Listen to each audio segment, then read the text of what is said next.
Salut à tous, vous avez été nombreux à regarder ma vidéo avec donc ma truite record qui est une Fario de 52 centimètres et je vais monter en hameçon de 14 la mouche la nymphe qui m'a permis de l'affairer. Donc c'est une Javie à cul rouge. C'est la première fois que je prenais une truite avec une nymphe à cul rouge sur cette rivière. Donc j'en suis très très content. Ça a été un très grand moment, hein, avec un combat qui est resté sur place, mais qui, franchement, a été assez intense. Parce que cette truite de ce mâle de 52 a vraiment combattu avec tout son poids. Donc là, c'est un hameçon de 14, euh, normal, auquel je joue donc un Javi taille S. Donc c'est la taille la plus petite. Alors c'est un peu plus dur qu'avec les tailles M, puisque il ne, vous voyez, il n'adhère pas tellement à la meçon. Donc il y a un peu de super glue. Et surtout, il faut très très rapidement utiliser du fil rouge pour fixer tout ça. Voilà. Donc vous l'avez remarqué, je suis gaucher. Ça va peut-être encourager certains gauchers à faire du montage, puisqu'on voit beaucoup de vidéos de droitiers. Là, j'essaie de fixer le Javi dans sa position adéquate, c'est-à-dire vraiment au niveau de l'œillet et au plus haut. Voilà.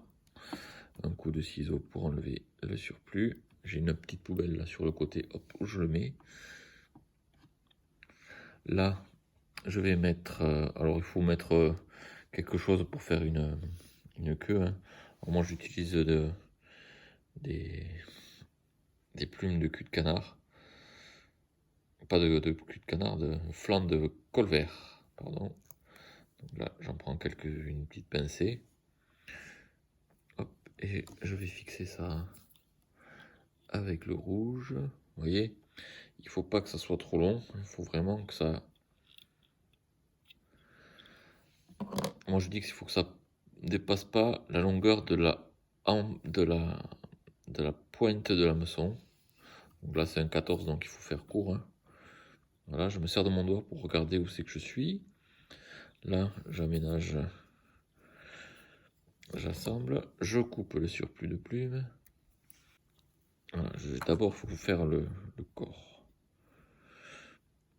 le cul rouge, voilà. Là, une fois que le cul rouge est fixé, hop, je fais un nœud win finish, voilà, tac, hop, et je coupe à ras.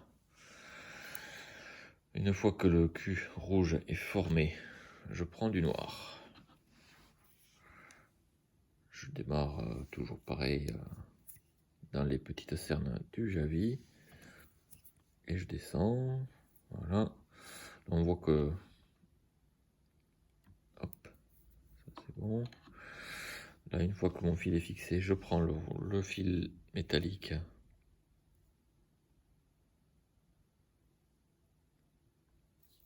Voilà, je le fixe le long du Javi, sans aller trop loin puisqu'il faut laisser le cul rouge, hein. Donc là, le cul rouge est formé. Je vais donc maintenant former le corps du Javi en cachant le fil rouge qu'il y avait dedans. Et je remonte jusqu'à l'extrémité. Voilà. Et je sais pas si vous avez vu, mais il reste une des cernes là du Javi. Je prends mon vieux ciseau et je coupe une longueur. Alors avec les repères, c'est à peu près, vous voyez, la longueur de lance de lampe de mon mort d'étau de montage, qui est d'ailleurs un étau que j'ai depuis mes 14 ans et qui était un étau à 20 euros. Et voilà. Donc là, le corps de Javi. Vous voyez, il faut qu'il soit bien conique. Donc là, je le remets, voilà. Et je commence mes cercles en métal argenté. Voilà. Assez régulier, le plus régulier possible, c'est mieux quand même. Parce que dans la nature, les insectes sont beaucoup dans la symétrie. Voilà. Et donc là, je fais un tour. Et je bloque tout ça avec mon polyfloss. Vous voyez, il y en a 3, 4. Ça suffit. Ça forme le corps. Et donc là, je fais ça. Une fois que j'ai bloqué mon fil métallique, je fais des petits tours comme ça. Hop, et ça se casse tout seul. Là, je le cache un peu, voilà. Et une fois que c'est fait, un coup de Winfish.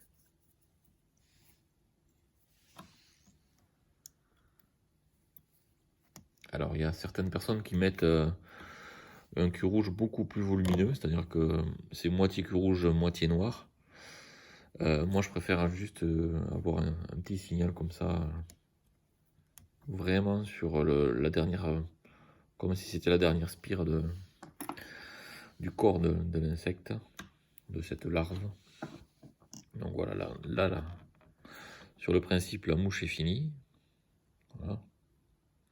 Maintenant, on va l'incliner un peu pour que ma résine UV aille du haut vers le bas.